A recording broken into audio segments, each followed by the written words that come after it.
Somewhere off the coast of the Caribbean, hidden behind a wall of fog that never seems to lift, there is a place sailors marked on old charts with a single word and nothing else. Muerta. Death.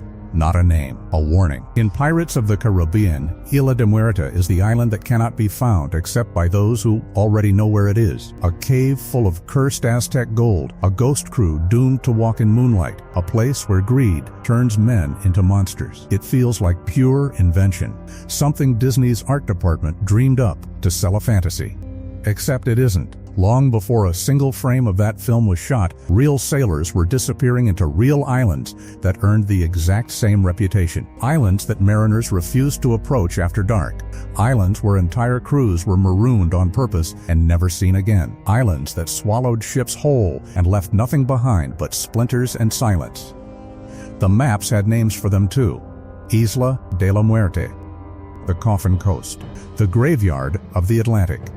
Different names, same promise. If you go there, you do not come back. Today, we are going to sail into that history.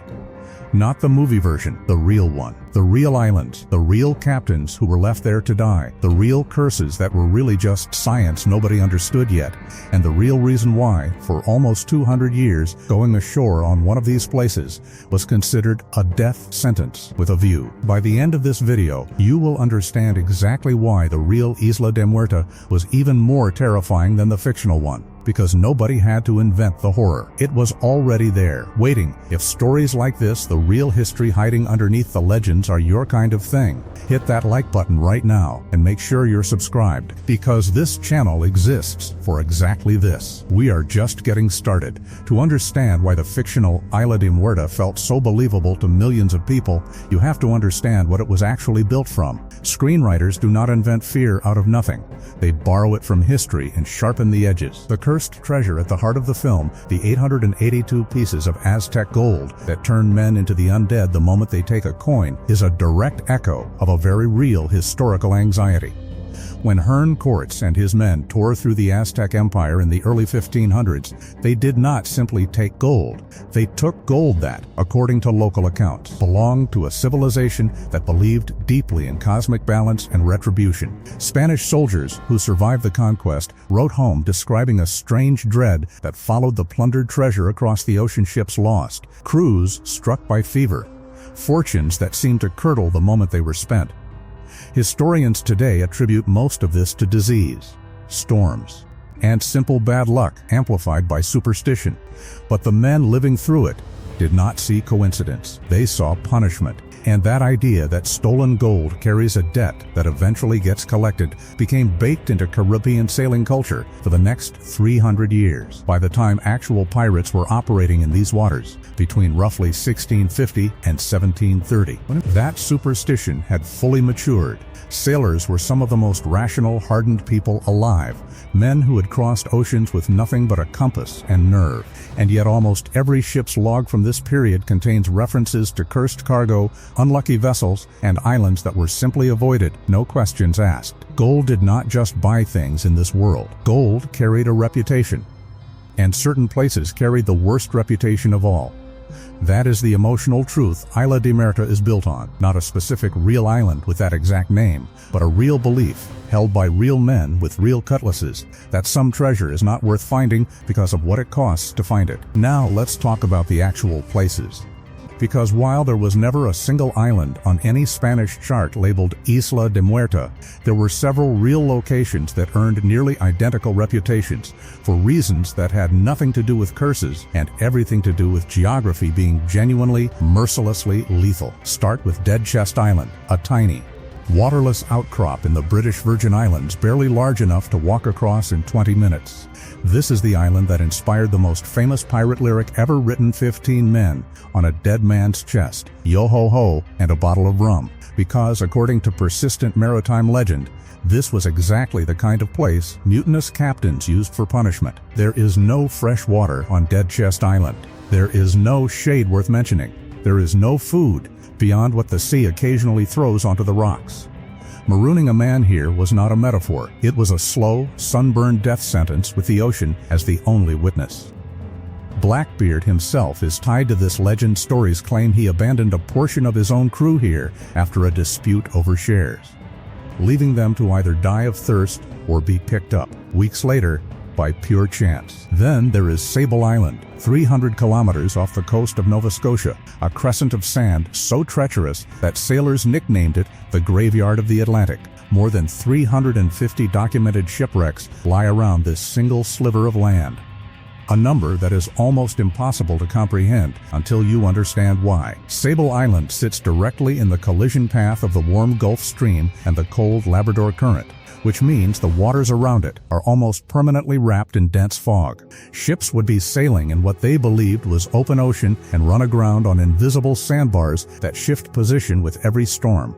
Survivors who made it to shore often found no rescue for weeks. Wild horses, descended from shipwrecked cargo centuries earlier, still roam the island today as the only permanent residents, a haunting detail that feels almost too poetic to be real. Sailors did not need a curse to fear Sable Island. The weather itself was the curse. Further south, the waters around the Silver Bank, a shallow reef system north of the Dominican Republic, became infamous during the exact golden age of piracy this channel covers so often. The Spanish treasure fleet itself, the ships hauling silver and gold back to Europe, wrecked here in staggering numbers, most famously during the hurricane of 1641 that sank the galleon Nuestra Señora de la Concepción along with millions in silver. The reef is barely visible above the waterline even in daylight, at night, or in a storm. It is completely invisible until the hull is already tearing open. Pirates who knew these waters used that terrain as a weapon, luring naval pursuers into the shallows and watching them break apart from a safe distance. And then there is the island most historians point to as the closest real-world cousin to the fictional Isla de Muerta, Isla de la Juventud. Once known by Spanish sailors simply as Isla de los Piratas, the Island of Pirates, off the southern coast of Cuba. This was allegedly one of Robert Louis Stevenson's direct inspirations for Treasure Island, decades before Disney ever touched the concept, and it earned its reputation the old-fashioned way as a genuine hideout for genuine pirate crews, ringed by mangrove swamps, crocodile-infested waterways, and a coastline so confusing that Spanish naval charts from the period simply gave up trying to map its interior in detail. Ships that chased pirates into those channels frequently never came back out. Every one of these places shares a signature: fog that hides the rocks, reefs that hide beneath the surface until it's too late. No fresh water, no rescue, no second chances. Isla de Muerta did not need a curse written into the script. Real geography had already written one. Numbers and coastlines only tell half the story. The other half belongs to the men who actually lived and died inside these places. Take the marooning of Edward Ned Lowe's mutinous crew members in the 1720s, an episode recorded in multiple contemporary accounts of the period. Marooning was not an occasional punishment among pirates, it was a formalized part of pirate law, written directly into the articles many crews signed before setting sail. The punishment was specific and brutal in its precision. The condemned man was rowed to an isolated, uninhabited spit of land, given a pistol with a single shot, a small amount of powder, a bottle of water, and nothing else. The single bullet was not a weapon, it was a message. You will either die slowly of exposure, or you will end it yourself. Pirates who wrote about marooning afterward described it in oddly clinical terms, almost bureaucratic, because it happened often enough to become routine. That casualness is, in some ways, more disturbing than any curse. This was not superstition. This was policy.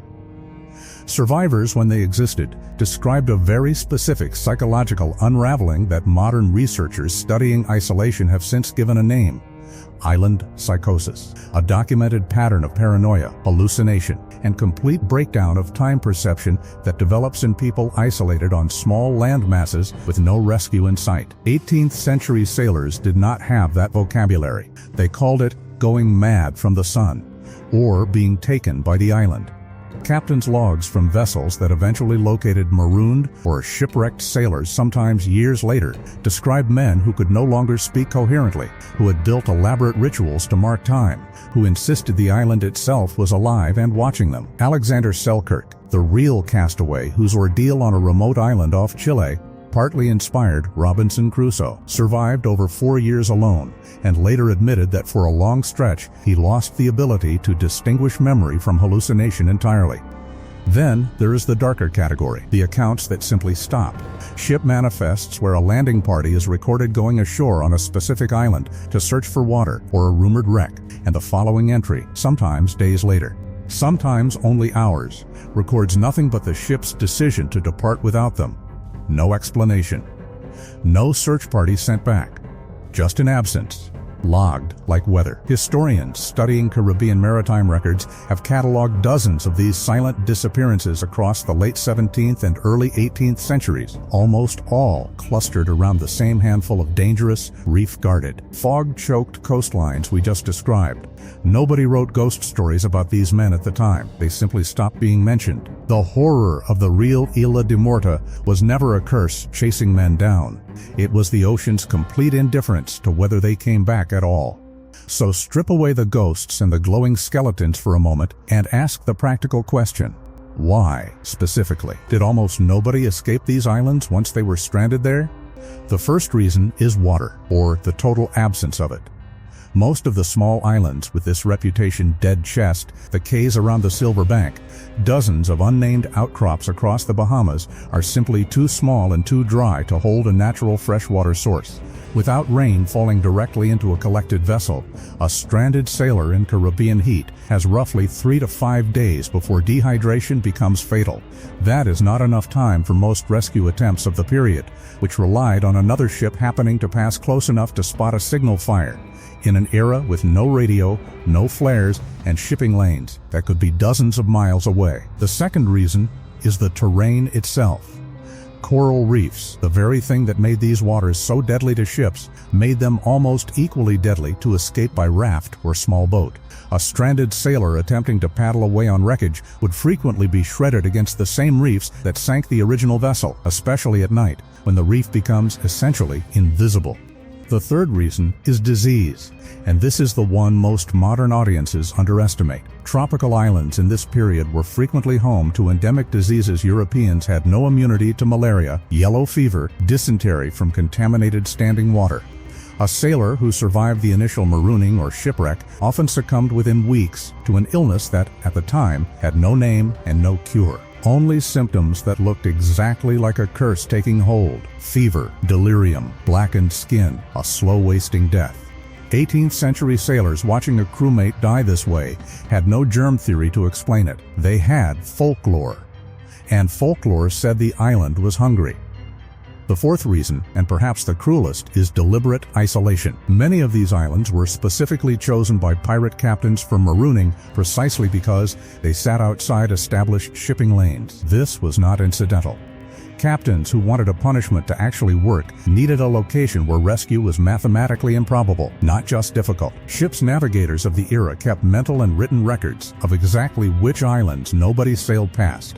Those became the marooning grounds. The system was designed with real nautical precision to guarantee that no one escaped. Put all four of those factors together: no water, lethal terrain, invisible disease, and deliberate navigational isolation, and you do not need a curse at all. You have built a machine that kills almost everyone who enters it, slowly, and leaves almost no evidence behind. That machine is real. It existed. Isla de Muerta is simply what happens when 3 centuries of sailors' fear about that machine gets condensed into a single cinematic legend. So, does the real Isla de Muerta still exist today? In the sense of a single cursed cave stacked with Aztec gold? No. But in the sense of a place where the ocean simply does not forgive mistakes, absolutely. And you do not have to look very hard to find one. Sable Island is still there, still swallowing ships into its sand, still patrolled by descendants of horses nobody planned to leave behind. Dead Chest Island is still a waterless rock with nothing on it but the wind and the memory of a punishment that gave a nursery rhyme its darkest line. The Silver Bank still hides its reef beneath water that looks, from a distance, perfectly calm. The gold is gone, mostly recovered by treasure hunters and historians over the past century, but the geography that made these places killers never changed.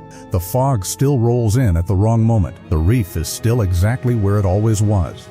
The only thing that changed is that modern ships have GPS, radar, and rescue helicopters.